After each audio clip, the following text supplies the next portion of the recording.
Hello, everyone. Great to be here. Thank you for coming to this presentation. I'm Tim Helming, a security evangelist with DomainTools, and delighted to be here with Aaron. So we'll tell you a little bit about ourselves. My business card from DomainTools has this somewhat amorphous title of security evangelist, but what that means is that I do a lot of kind of education out to the world about what the data that we work with represents and what it offers to defenders. So I do that through a variety of different forms, whether it's blogging, podcasting, working with the media, and doing things like this. And also bring the story of what's going on in practitioner land inward into DomainTools so that our folks have as good a view as possible of what's going on out in the world. A little bit when I'm not at work, I'm also staff of the City of Seattle in the Office of Emergency Management. I lead a volunteer emergency communications group. So I guess in many ways, I'm interested in keeping folks safe in a variety of different ways. I'm Aaron Gee-Clough. I have been doing security in various forms for, almost 23 years now, which is horrifying. I am a senior data engineer now, which means that basically I play with the data that DomainTools collects. So I help build some of the systems that DomainTools is running right now, including our continuous state keeping for domains, and have now graduated to taking that data and doing analysis on it, finding interesting stuff in it. So as the title suggests, what we're going to talk about today is some patterns that we're observing at large scale in how infrastructure is used and sometimes reused, specifically focusing on domains that are themed around Ukraine. So the background to this, what made us think we could find interesting patterns? Well, we always think we can find interesting patterns, frankly. The way that I think about this is you as defenders are looking for patterns correlated to the stuff that you've observed in your environment and trying to make sense of that and then use some of that information to perhaps get ahead of some of the next moves that adversaries have as signaled by how they're laying down infrastructure that they're going to be using going forward. Of course, we come at it from a different angle. We have 390 million domains-ish to play with, which is substantially all of the internet, just about the whole thing. And so we look for patterns, big patterns in that data so that we can then turn that into useful information, whether it's in reports that we give or in feeding into some of the automated systems that we have to help develop risk scoring and whatnot. So this pattern that we'll talk about today comes from a larger study that we did starting a couple of years ago, something that we call domain blooms. And a domain bloom is a pattern that develops where when some big social societal event occurs, there can be a lot of domain registrations tied to it. Interestingly enough, that's not always the case. As a quick example, I'm watching domains registrations around student loan, because there's student loan relief. So student loan, student debt, strings like that. Not real big. It's kind of following the bloom pattern, but very, very small. The bloom related to COVID was massive. And that was actually kind of how we got started on this process of identifying this pattern, because we saw a huge uptick in malicious domain registrations related to COVID that contained that string. And we worked with a team called the COVID-19 Cyber Threat Coalition to help fight some of that. They produced a block list that was many thousands of domains in size. But anyway, we said, okay, well, we see this huge rise in these registrations, and then it sort of leveled off, and then it trailed off. And we said, okay, this is an interesting pattern, and we hypothesized that maybe, this is an ongoing pattern and something we might want to study. Now, some of those blooms that we looked at, depending on what word represented the bloom, had higher concentrations of malicious activity than others. And we'll tell you more about what we mean about all of that. So with Ukraine, we kind of saw this coming, right? The invasion of Ukraine was one of the biggest geopolitical events in recent memory.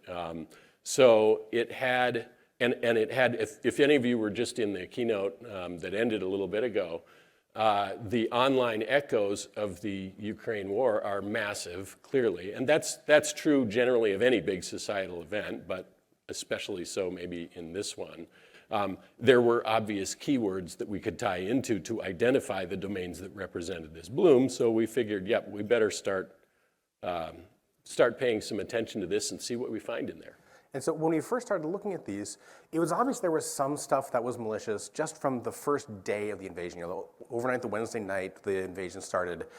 By Thursday morning and Thursday midday even, we were seeing registrations of domains with the word Ukraine in them that were at least sketchy. We started putting something out to like our security snacks Twitter account saying, be aware of these, you know, be worried about these. The one that really got us convinced that there was stuff here to look at was one that popped up on that Friday, which was globalgiving-ukraine.com. By sheer coincidence, I had been in touch with the CTO of Global Giving. It's a charity based in Alexandria, Virginia, just down here. And so I wrote to them to say, is this yours? You know, you might have registered something for this. And the CTO wrote back and said, oh my God, no, it's not. They've ripped all our CSS, all our JavaScript, all our wording around donation pages and just changed where the submission URL for your credit card went. And this popped up by the second day of the invasion. You know, this is the Friday. Wednesday night, the invasion started. Friday midday, Global Giving Ukraine was up, taking money for God knows who else. So we were pretty convinced by that point that yes, there is going to be fraud here. There's going to be badness in this list because by the second day, we're already seeing full impersonation sites pop up.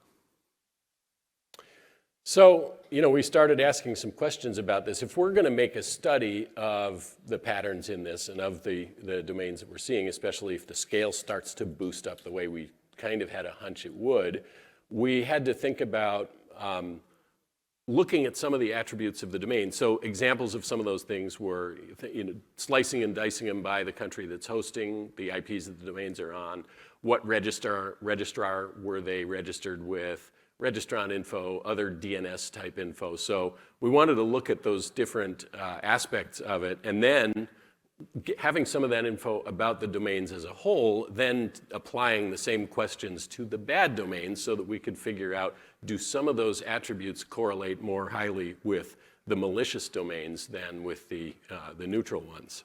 So with that, let's get on to these blooms and start digging into the data a little bit. So this is what the bloom for Ukraine domains looks like. This is over time, the number of domains registered per day. And this is stacked first by registrar. And so you can see it's a big pattern. The day it started, you get a big, or the day or two after, you get a big spike in registrations, and that slowly trails off to a new steady state. All the domain blooms you see follow this kind of pattern. In this case, you know, it's interesting to note that GoDaddy is the biggest registrar we see. That actually matches what we see on a day-to-day basis. GoDaddy is about 30% of all domain registrations on the entire internet, and that's just the way it is. But you know, the rate is interesting because this is at peak a little more than 600 domains a day, just with the words Ukraine or Ukrainian in either English or in ASCII or Cyrillic for the word Ukraine, and that's a fair number just popping up in a single day for just like one or two words. And we can also stack this the same way by geolocation. So it's the same pattern of registration. In this case, the US is the vast majority of the geolocation, mostly because a lot of these domains will be parked. And the registrar parking pages for GoDaddy, for Namecheap, and Google and the like will be in the US. And so that's what you're seeing with this graph is, again, big spike in domains, and a lot of them are parked. By the way, that can be a signal when you're, if you have reason to believe you're looking at infrastructure that's tied to some actor that has already touched your environment and you've developed some patterns around what they do, like IPs that they tend to favor or name servers that they tend to use and whatnot. A lot of times if you go and look at those domains, hopefully from a safe VM, by the way, you'll see these parking pages. And if that changes, that's a signal that maybe that domain is about to be weaponized. So yeah, huge numbers of them sitting on parking pages waiting to be activated later on.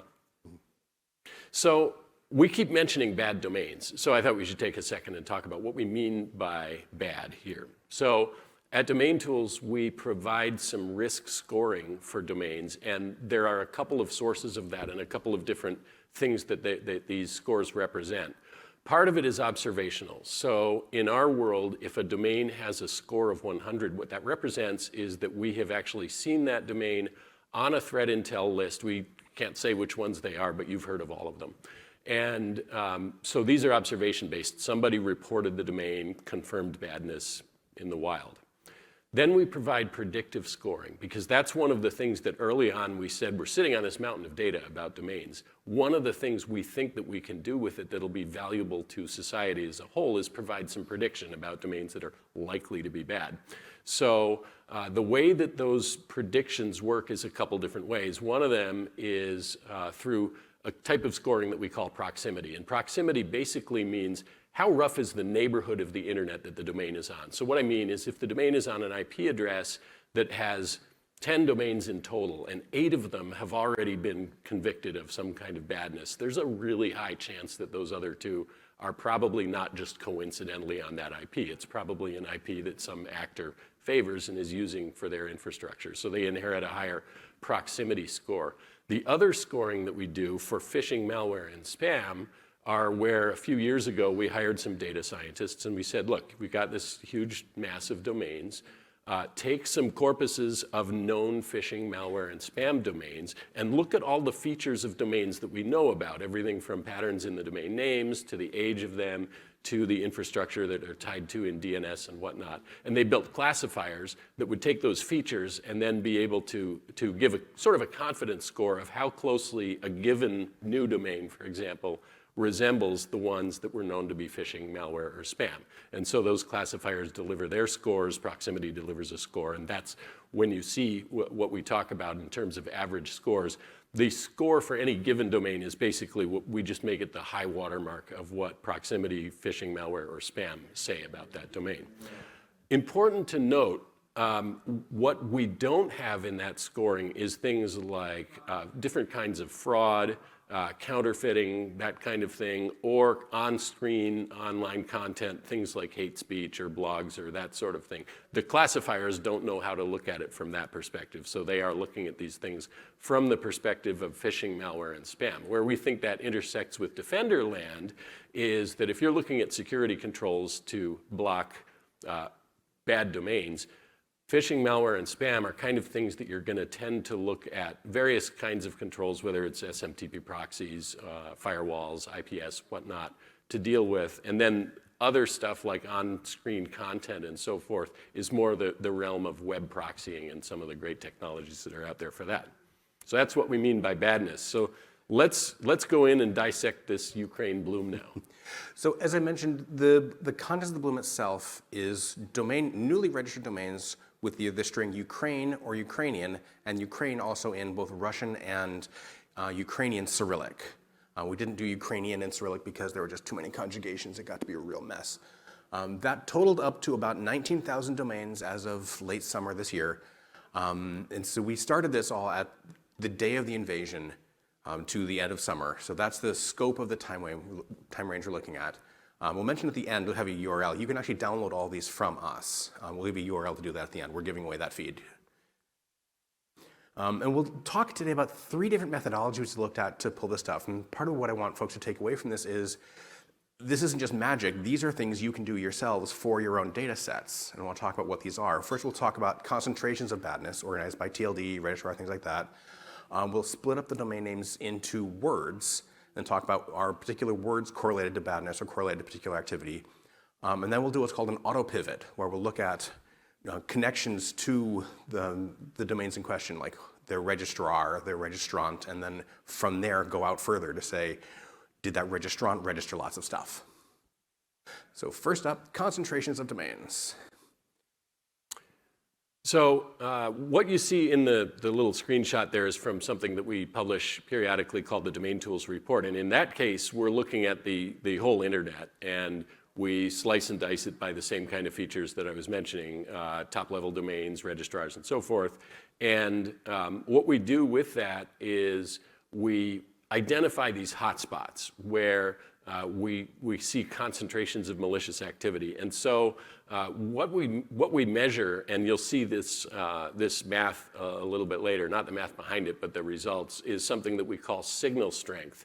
And signal strength, Aaron, you tell the folks about signal strength. You describe it best. So the idea behind the signal strength is it's a measure of sort of the fair share of the thing you're measuring against the baseline. For example, I mentioned GoDaddy has 30% of all registered domains on the internet.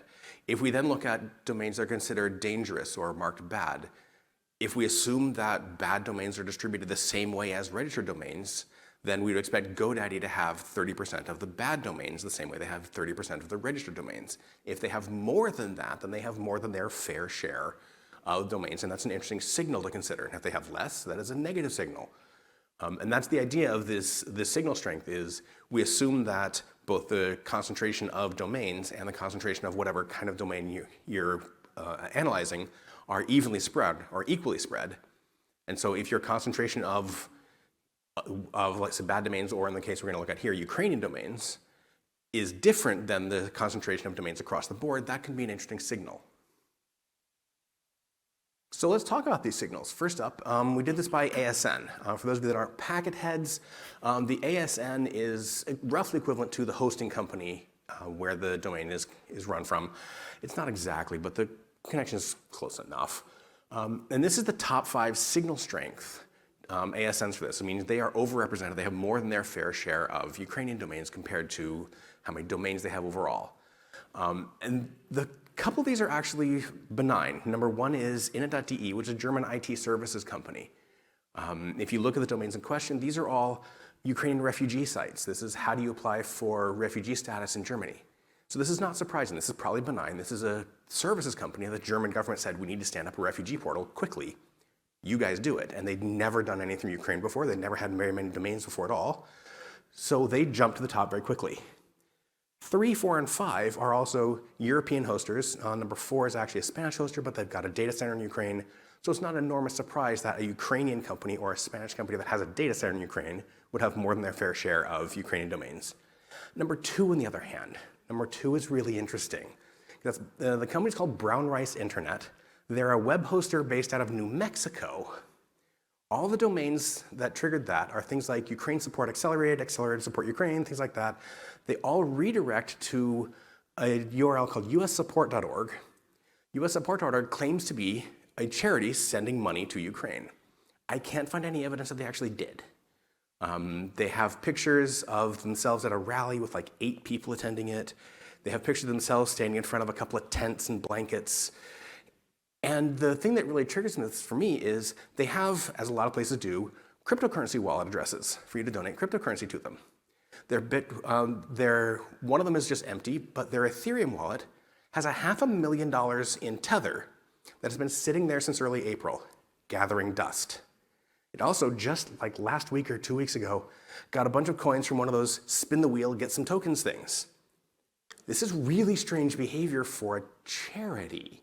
You know, my antenna going, what kind of charity sits on $500,000? Especially when there's something rather urgent going on. Happening right at that moment, yeah. So I don't have, their financial records. I'm not law enforcement. I can't say these guys are definitely a scam. But wow, am I suspicious of them.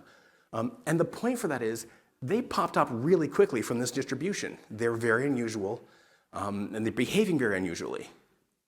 So if we do the same thing by TLD, it doesn't show you the same obvious jump out thing. It shows you sort of what you'd expect, that the things that are really out of distribution, the things that have more than their fair share, are things like .charity, .help, .fund, and this is where the explosion of TLDs also starts to really show up. The interesting one here is .army. If you look at those, it's actually help the Ukrainian .army, which is again just more fundraising sites, more sites trying to get money from people. But again, I want to point out here, the average risk score for these, we think that a risk score of 70 or above is considered don't go there.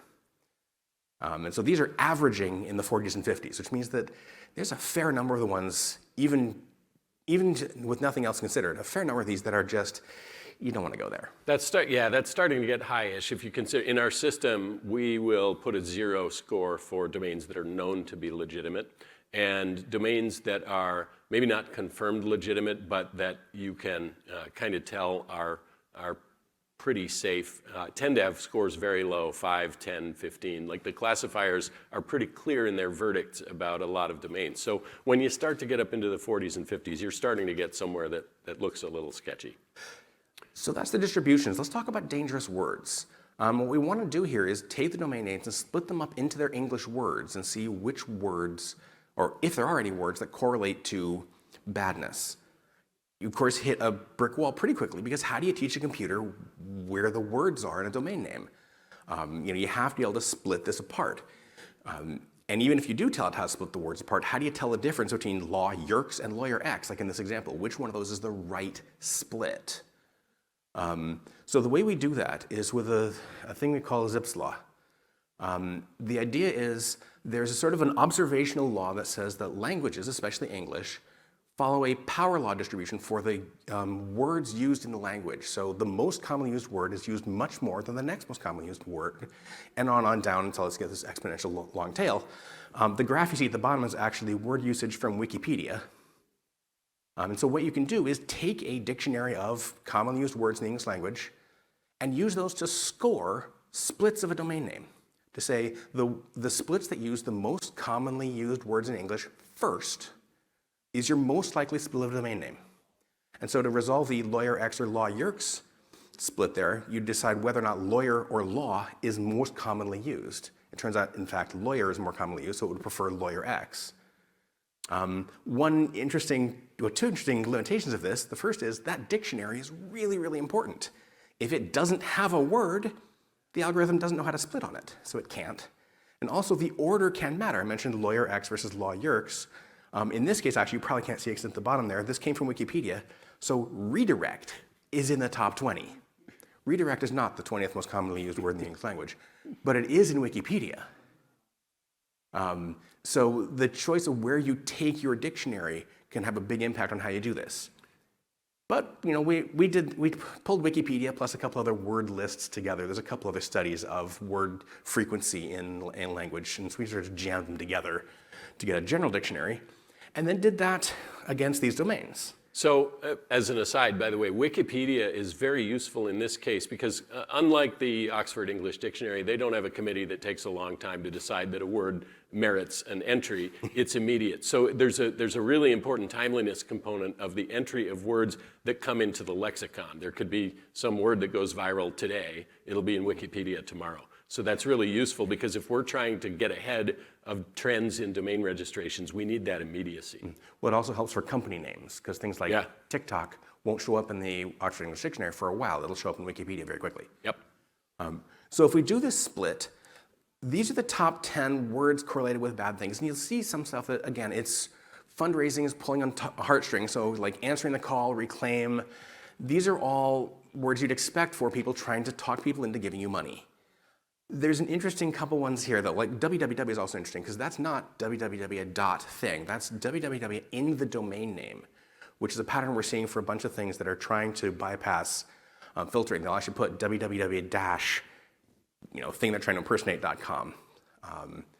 And that is actually a really common pattern for phishing and impersonation sites. The second one is fairly funny. That does not mean that Tim is inherently malicious. I mean, he could be, but that is actually a symptom of the thing I mentioned where if the dictionary doesn't have a word, it can't split on it. Those domains contain the word intim, I-N-T-I-M, short for intimate. But of course, intim isn't really a dictionary word, so the algorithm couldn't split on that, didn't have it in the dictionary. But in and tim are. In is very common, so in got a very low average score. Tim was very uncommon in these domains, so it got a very high average score. In this case, though, intim, doska, and sex are all part of a group. These are all about dating and sex, and this is the noise floor, because before the war started, there had been at least a decade long that I'm aware of, possibly longer, series of fraud sites about Eastern European dating, Eastern European girlfriend type things. This is the noise floor. This has been going on for way before the war started, and it continued after the invasion. And the really interesting thing to know for this is it neither bloomed nor went down when the invasion started. It just kept going at its steady state from beforehand, which I think is really interesting because they didn't either try to take advantage of the extra attention around Ukraine, nor get out of the way of the extra attention around Ukrainian domains. They just kept doing what they were doing, sort of lights out, which I found interesting on its own. So the next thing we're going to talk about is pivoting, and many of you, if you work in the SOC, you're familiar with this concept, but I'll describe it quickly anyway. So what pivoting is doing is simply this process of taking some object that has a bunch of features or attributes about it, and then finding other of the same kind of objects that share some of those attributes. So we've given a couple examples already, an IP address. So if you have a domain that looks interesting to you, you can pivot on the IP, meaning do a reverse IP lookup. People call it a reverse DNS or that kind of lookup that says, what are the other domains that are on that IP? DNS itself doesn't have a facility for answering that question, but there are tools that will let you do that. And you can pivot on registration info, hosting, things like SSL certificates. So there are a lot of different data points that you can pivot on. And when you are investigating something suspicious in your environment, this is something that you can do as, as an individual. And when you get some facility with it, it becomes a fairly quick process in a lot of cases. So we tons of people who are here at this conference pivot through infrastructure all the time, looking at patterns that are important to their environment. And this can help you assess the risk of something that you're seeing in your environment too. So just like I mentioned, that proximity score that says that if there are 10 domains on the IP and 8 of them are already known to be bad, then the other 2 question mark ones probably not particularly safe. So as an analyst, you can do this too. You do one of these pivots, and your spidey sense as an analyst is often going to tell you a really fairly clear story about whether those domains are suspicious or not. Something weird in the domain name as far as words. Is it impersonating something that looks fraudulent? Or is it like one of those random keyboard smashes of characters that don't make any sense? That starts to look like C2 infrastructure, that kind of thing. But there's the question of scale, right? So as you're confronted with 19,000 plus domains, you're not going to sit there and kind of pivot through them one at a time. So that's where I go, Aaron, help. So I wanted to automatically pivot on all these, take all of them and build a script that could look them all up, but not stop there. If you look up a domain, you'll get its hosting IP, its registrant, its registrar, its name servers. I wanted to then go another hop out from that. So take all of those and look them up also. So go 2 hops out from everything. That got me about a 1 million node graph, which starting from 19,000 domains, you get out to well past 1 million. And the problem with that is you're not going to view that. There are graphing libraries that will show you that, but even if you do look at it in those graphing libraries, you're going to get a big hairball. It's not actually useful. So I put this all into NetworkX, which for the Python heads is a code graphing library, and want to split that and want to find ways to pull out from that graph what are some of the interesting parts of it. What techniques can you use to pull out interesting stuff from a 1 million node graph? In this case, we're going to look at 2 ways of doing it. One of them, we're going to score the domains by bad neighborhoods. We're going to take the scores we've been talking before and propagate them outwards across the graph. And then we're going to just look very simply at the number of connections the nodes have in a graph to say, the highly connected nodes, the ones that lots of things connect to, are they inherently dangerous, or is there anything interesting we can say about them? So let's start with the second one. This is called node degree. It's basically just a count of how many connections in a graph does this thing have. So if you have your domain and it has a registrar, like I mentioned, GoDaddy again has 30% of all registrable domains. GoDaddy is going to have a lot of things connecting into it. It's going to have a very high node degree. And a lot of your ASNs, a lot of your registrars are going to have very high degrees. So you have to skip those. But with a library like NetworkX, just saying, find me the degree of every node in the graph and then sort by degree, descending. We did this and started scrolling through them. And it didn't take long to come across this email there in the middle, taliatabim@gmail. This was the first personal email that showed up. And it was in not the registrant or the technical contact or anything from domain. It was in the start of authority record for about 900 domains. The 2 that were Ukraine, which is what started the pivot on them, were Amnesty Ukraine and Charity for Ukraine. The Amnesty Ukraine I'm obviously suspicious of. But if you looked at the other ones that popped out when you pivoted on that email address, it was things like maryland-gov.ga, Fidelity Investments with a double I in the middle. The Maryland Gov.ga site was actually an impersonation of the Maryland unemployment portal. And all of them, the average score, the average was 70 for all the things connected to this guy. We looked at the hosting company, just out of curiosity. There were 2 sets of name servers that this email address was connected to. And I looked at the root company for one of them, which was, I believe, cloudlag.com. And Firefox had the hosting company blacklisted. Never mind any of their customers. The core hosting company was blacklisted in Firefox. So I'm fairly certain this is a bulletproof hoster. And then, but we stumbled across this again just by saying, find me everybody in here, and then the first non-obvious infrastructure person, the first registrar like GoDaddy or Namecheap is this personal email address. This jumped out very quickly. So the next thing I want to talk about is neighborhood score. And the idea for this is we take the DomainTools score we give a domain, and then score the stuff connected to it. So everything that's one hop away from it, we average that score and add the half of that score to the score of the domain, and then everything that's 2 hops out from it, we take a quarter of the average of those scores and add that to it. So the idea is things that are near to dangerous things, to badly scored things, will start to get a very high neighborhood score. And the question is, can you then find the things with the highest neighborhood scores and use those as a way to say, these are the things that are in proximity to the badness, and just the whole set of them is probably stuff you want to avoid. And so I apologize, you're not going to be able to see the actual domain names in this, but this is the stuff you get out of that. So this is one of the top ones we got. So we start from humanitarianukraine.cfd. That's the crenellated one, sort of in the middle right. And it goes through 2 name servers, an IP address, and a registrant to this pile of stuff. The stuff in the top left is postch.mom, trackaramax.live, auonlinewest-clients.info. These are all things that were listed as malicious by a couple other organizations. Postch, I'm pretty sure, is an impersonation of the Swiss post office. Aramex is a European shipping company. So these are all impersonation sites. But what I want to highlight for this is one of the ones that had the biggest bad neighborhood score. So it came up very quickly as all of the stuff connected to this is bad. So this whole neighborhood is bad. Those little red dots you can see on the outside, are scores. So the top left is 100 score. Lots of other people told us that. The others are sort of in the mid-90s. So this whole neighborhood is bad, and it came up very quickly from this. A couple more examples just to show you what comes out from this. In this case, we start in the middle right at Aid to Ukraine Live. Instead of bouncing through a mesh of things, we just bounce through one IP to each of these other domains. There's things like crycryptosterlings.xyz, ukrainecryptoaid.com.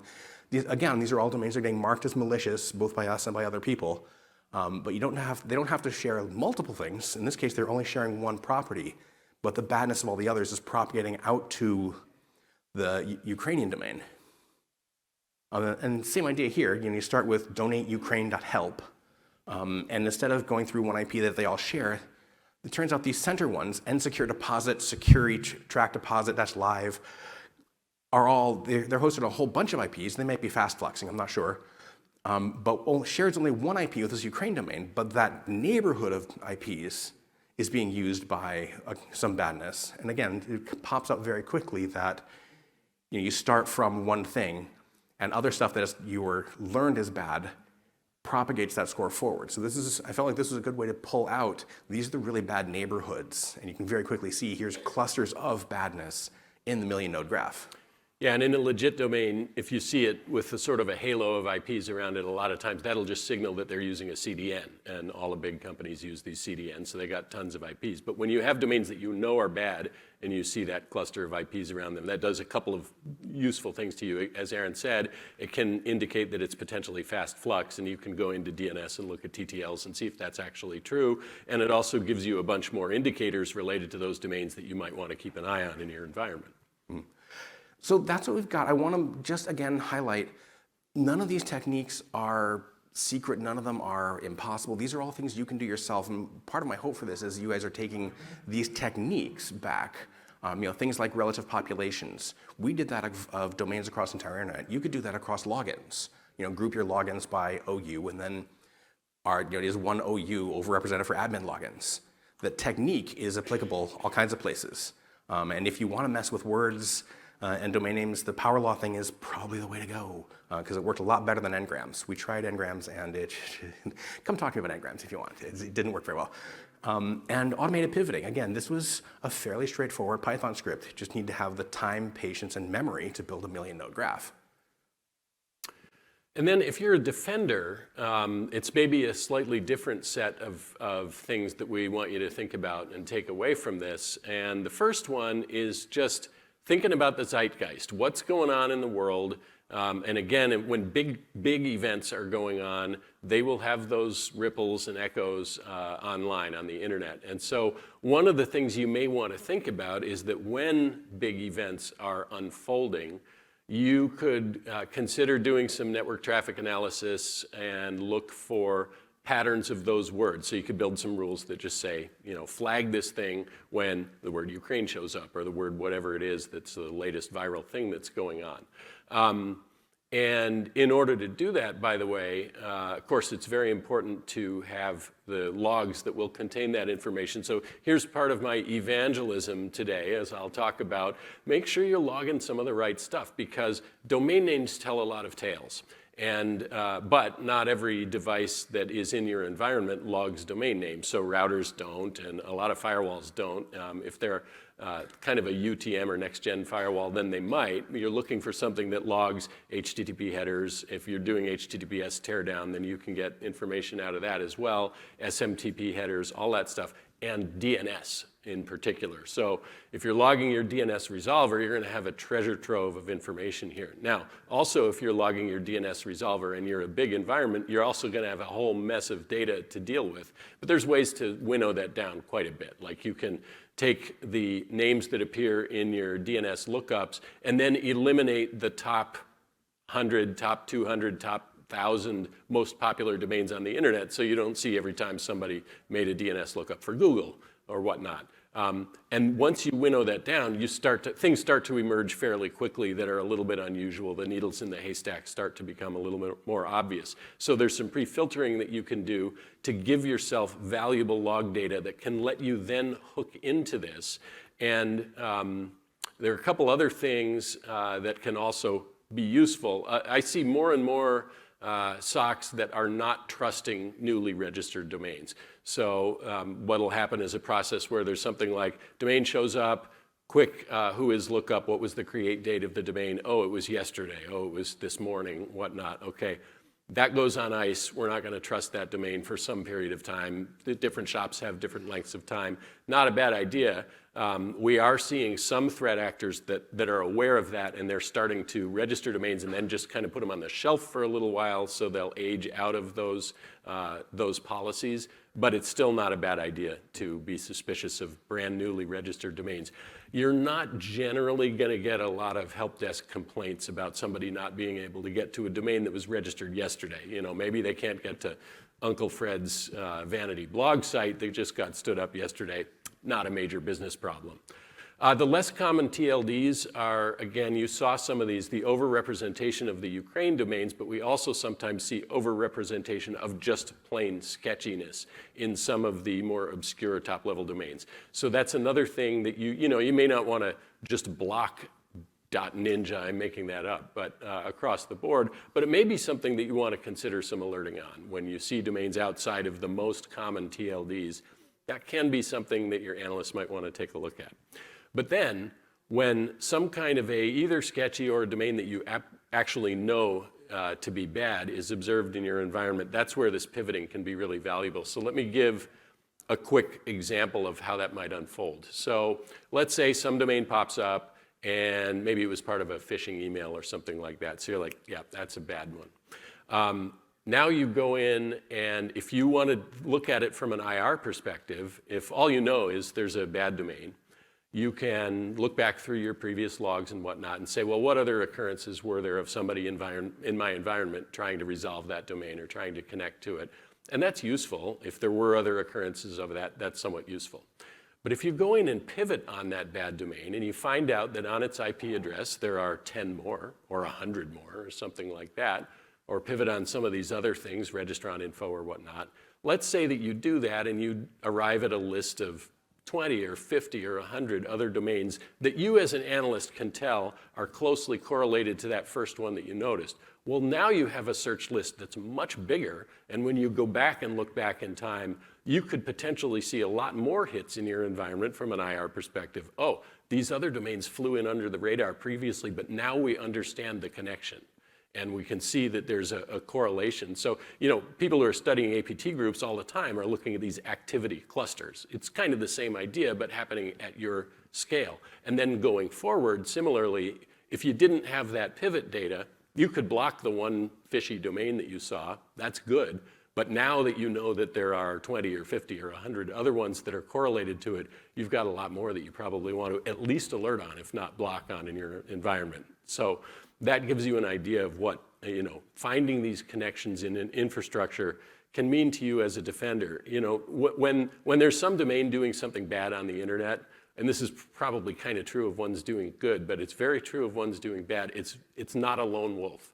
You as a bad actor can't possibly prosecute a campaign successfully with a single domain, right? You've got a bunch of infrastructure you're using. So as defenders, our job is to go find that and suss it out. Lastly, we mentioned earlier, you can download the stuff yourself. All the domains that were used in this are available at that URL. That is updated daily automatically and has been updated every day since, I think we started in early March, but went back to the first day of the war. So I encourage you, if you want to do more on this, that is being updated automatically every day, and it is free. So with that, thank you so much for being here. I know I'll sound like an airline here and say we recognize that you have a choice of sessions that you could attend today, and we really appreciate that you came to this one. But really, we love to nerd out on this stuff, but we're very grateful that you were interested in sharing this with us. So I think we have a few minutes for questions. So. Okay, we got 4 minutes, and Aaron and I can talk to folks separately too. If they... Probably hear me without it, but... Yeah. Hi, everybody. All right, so two questions for you real quick. So on slide 8, we were looking at that bloom specifically for Ukraine. You mentioned that Namecheap dominates like 30%. Or sorry, GoDaddy does. Yes. My question was about the second in that list, Namecheap. Is that proportionate, or is that unique to people who are registering, possibly targeting Ukraine victims? Is Namecheap's position the same in Ukraine domains as in the general world? Yeah, so you said GoDaddy dominates like 30%, so they account for 30% of that bloom. Is that proportionate for Namecheap, or is that a spike? It's a good question. I'm not sure off the top of my head. Namecheap is very popular because it's cheap. It's right there in the name. Yeah. So I'm not sure off the top of my head. GoDaddy is the one that jumps out to us because we hit them a lot. But Namecheap is certainly one of the top ones. Yeah, if they're always second, I'm not sure off the top of my head. Okay. All right, awesome. Second question. So we teach an open source class in Mandiant, shameless plug.